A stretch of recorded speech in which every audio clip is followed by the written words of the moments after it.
افواج پاکستان صرف ایک ادارہ نہیں ہے، یہ ایک خاندان ہے۔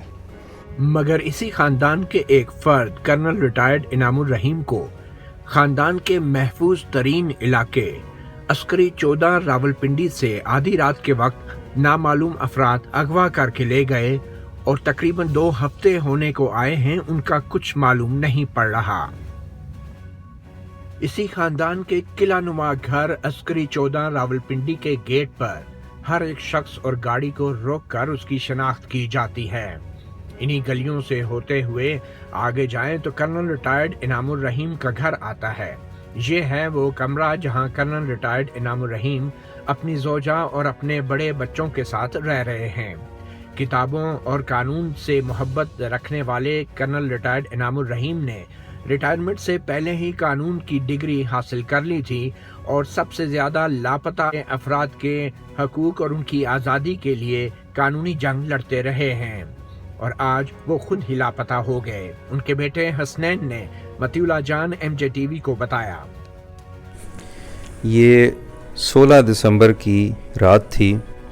اس رات کوئی 12:30 کے قریب ہمارے گھر کی گھنٹی بجتی ہے اور ہم پوچھتے ہیں کون ہے، تو آواز آتی ہے کہ علی۔ تو ہم گیٹ کھولتے ہیں اور 8 سے 10 افراد جو کالے یونیفارم میں ملبوس تھے وہ گھر میں زبردستی داخل ہو جاتے ہیں۔ ان میں سے 2 افراد مجھے قابو کر لیتے ہیں پورچ میں اور باقی گھر کے اندر چلے جاتے ہیں۔ بیڈ روم میں جا کے ان کی والدہ کے ساتھ کچھ گفتگو ہوتی ہے کہ یہ کس کا گھر ہے اور یہ کون صاحب لیٹے ہوئے ہیں۔ بیڈ روم میں میاں ہمارے سوئے ہوئے تھے، تو مجھ سے پوچھا کہ یہ کون سویا ہوا ہے۔ میں نے کہا یہ میرے میاں ہیں، تو کہتے ہیں ان کا نام بتائیں۔ میں نے کہا نام میں کس لیے بتاؤں، آپ آئیں، آپ کو پتہ ہی ہوگا۔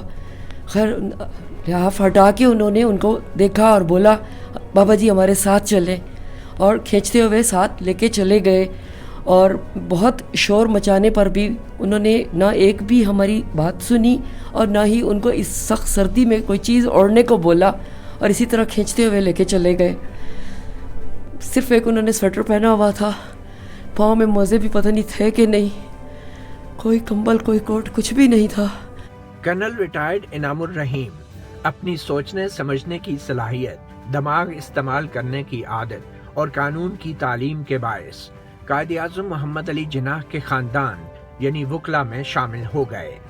کیس آیا تھا جو کہ انہوں نے سائن شاید کرنے تھے، اور ان کو وہ بندہ بالکل بے گناہ لگ رہا تھا اور انہوں نے سائن نہیں کیے، تو انہوں نے بولا ہم نے جب ان کو سزا دی ہے تو آپ نے کیوں ان کو نہیں دی، سائن نہیں کیے؟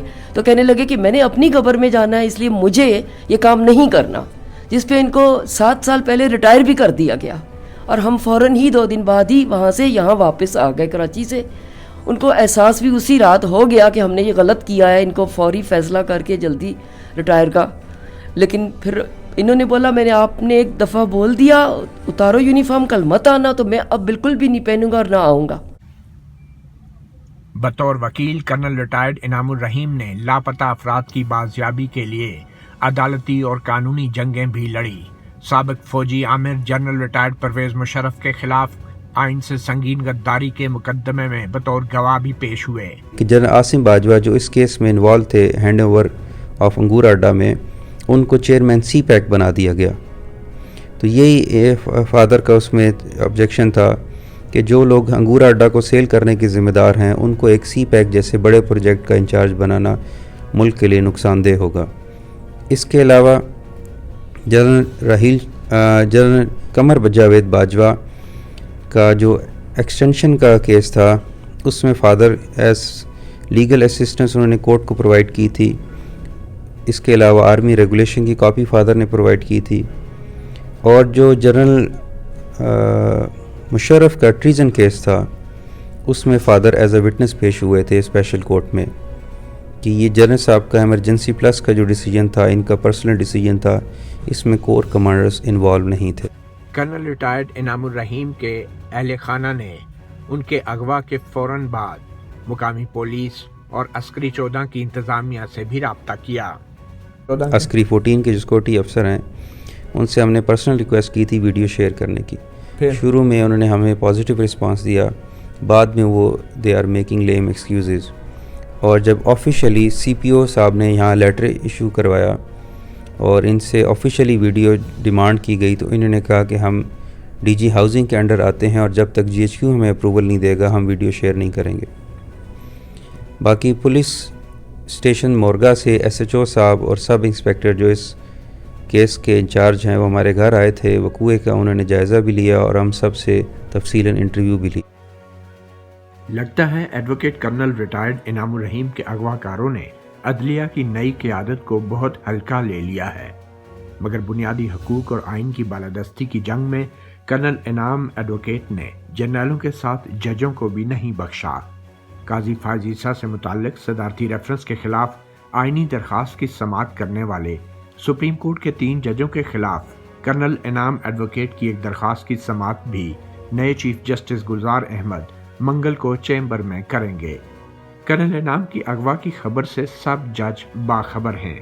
لاہور ہائی کورٹ میں ان کے اغوا کے خلاف ریٹ درخواست پر وزارت داخلہ اور پولیس نے تو حلفیہ طور پر ان کے تحویل میں ہونے سے انکار کر دیا ہے، مگر وزارت دفاع کا رد عمل عجیب تھا۔ ہماری ریٹ پٹیشن بھی راولپنڈی بینچ میں موجود ہے، جس کی اب تک 4 ہیئرنگز ہو چکی ہیں۔ پہلے 2 ہیئرنگز میں جو آرڈر دیا گیا تھا کہ جو ہمارے متعلقہ ادارے ہیں ڈیفنس منسٹری کے اور انٹیریئر منسٹری کے، وہ یا تو ان کی موجودگی سے خبر کریں عدالت کو یا پھر وہ سوان ایفیڈیوٹ جمع کرائیں۔ انٹیریئر منسٹری اور اس کے متعلقہ اداروں نے تو ایفیڈیوٹ جمع کرا دی ہیں، لیکن جو منسٹری آف ڈیفنس اور اس کے متعلقہ ادارے ہیں ان نے جج صاحب سے مزید ٹائم مانگا ہے، اور اگلی ہماری جو چوتھی پیشی ہے وہ 2 جنوری کو ہے۔ تب تک ہم بھی انتظار کر رہے ہیں کہ کیا فیصلہ آتا ہے جو ہمارے لیے بہتر ثابت ہو۔ کیا نئے سال کا سورج کرنل ریٹائرڈ انعام کی واپسی کے ساتھ ابھرے گا؟ لاہور ہائی کورٹ کی 2 جنوری کی تاریخ سے پہلے چیف جسٹس نے 31 دسمبر کو کرنل انعام کی درخواست کی سماعت اپنے چیمبر میں رکھی ہے۔ عدلیہ کی نئی قیادت کا پیغام واضح ہے، اگر کرنل انعام کے اغوا کار اس کو سمجھیں تو۔ کیا کرنل انعام کو چیف جسٹس کے چیمبر میں پیشی کی خاطر آزاد کر کے چیف جسٹس کی خوشنودی حاصل کی جائے گی تاکہ کسی بڑے کیس میں چیف جسٹس سے نرمی کی توقع کی جا سکے؟ اگر کرنل انعام ایڈوکیٹ بطور سائل چیف جسٹس کے سامنے پیش نہ ہو سکے تو سوال اٹھے گا کہ عسکری 14 جیسے محفوظ ترین رہائشی علاقے سے فوج کا ایک ریٹائرڈ کرنل رات کو کیسے اغوا ہو گیا؟ ایڈوکیٹ کرنل انعام کی اہلیہ اس حوالے سے کچھ خدشات کا اظہار کرتی ہیں۔ سیکیورٹی بہت ہوتی ہے، لیکن وہ جو ہے نا یہ آنے والے کوئی پتہ نہیں کون کس قسم کی بلائیں تھی کہ وہ ان کو روک ہی نہیں سکے۔ کن کو؟ جو آئے ہیں لے کے گئے ہیں وہ ان کو نہیں روک پائے۔ تو ان کو آپ نے مطلع کیا ہے؟ جی وہ کہتے ہیں بس ہم نہیں ان کو روک سکتے، کیا کریں، ہم نہیں ان کو روک سکتے۔ انہوں نے کہتا ہے ہم نہیں روک سکتے؟ یہ سیکورٹی آفیسر نے بولا تھا کہ یہ جو ہیں لوگ انہوں نے اپنا کوئی کارڈ دکھایا ہے جس کی وجہ سے وہ ان کو نہیں روک سکے۔ ہمیں نہیں پتا وہ کارڈ اصلی تھا کیا تھا، اللہ بہتر جانے۔ انہوں نے آنے دیا، اور یہ میرے گھر کے سامنے فلٹر پلانٹ بھی میں سمجھتی ہوں کہ انہوں نے جان بوجھ کے خود خراب کیا ہے۔ نہ یہاں کوئی بندہ ہوگا نہ ان کو کوئی دیکھے گا۔ روزانہ میں رات کو، اب میں کتنے دنوں سے میں روزانہ رات کو دیکھ رہی ہوں، یہاں گاڑیاں بہت، بندے بہت، رات بھی اتنی دھند تھی اور 2 آدمی سامنے کھڑے باتیں کر رہے تھے، تقریباً 1 بجے کا وقت تھا، اور اس دن 12:30 بجے سڑک پہ نہ کوئی بندہ نہ بندے کی ذات۔ اور یہ فلٹر پلانٹ جب یہ ٹھیک تھا تو یہاں بے شمار لوگ ہوتے تھے، اور پہلے شروع میں یہاں سیکورٹی گارڈ بھی سامنے کھڑا ہوتا تھا ہمارے گھر کے سامنے۔ وہ کتنے سالوں سے انہوں نے وہ ہٹایا بھی، یہ میرا خیال ہے کہ انہوں نے خود تقریباً 2-2.5 ہفتے سے پلاٹ بھی خراب کیا ہوا ہے تاکہ ہمارے آنے کا اور لے کے جانے کا کسی کو کانوں کان خبر نہ ہو۔ اور گیٹ والے ویسے ہی ان کے ویلکم۔ پاکستان کے قانون پسند شہریوں اور انسانی حقوق کی جنگ لڑنے والوں کو ملک دشمن قرار دے کر ان کے خلاف آئین، قانون اور عدالتوں سے ماورا کارروائیاں نئے چیف جسٹس گلزار احمد اور ان کی آزاد عدلیہ کے لیے بہت بڑا امتحان اور چیلنج ہے۔ مسلح افراد کے ہاتھوں ایک قانون دان اور ریٹائرڈ کرنل کا عسکری 14 جیسے محفوظ ترین علاقے سے اغوا اور پولیس کی روایتی بزدلی پہلا واقعہ نہیں۔ ایسے واقعات ملک کو انتشار کی طرف لے جانے کے ساتھ ساتھ پاکستان اور پاک فوج جیسے قابل احترام ادارے کے وقار کو نقصان پہنچا رہے ہیں۔ فرمائے پہلے بھی ان پہ حملہ ہوا تھا، کیا واقعہ بتاتے ہیں؟ اللہ نے بچایا اس وقت ان کو بھی اور بیٹے میرے کو بھی، بیٹے کو بھی وہ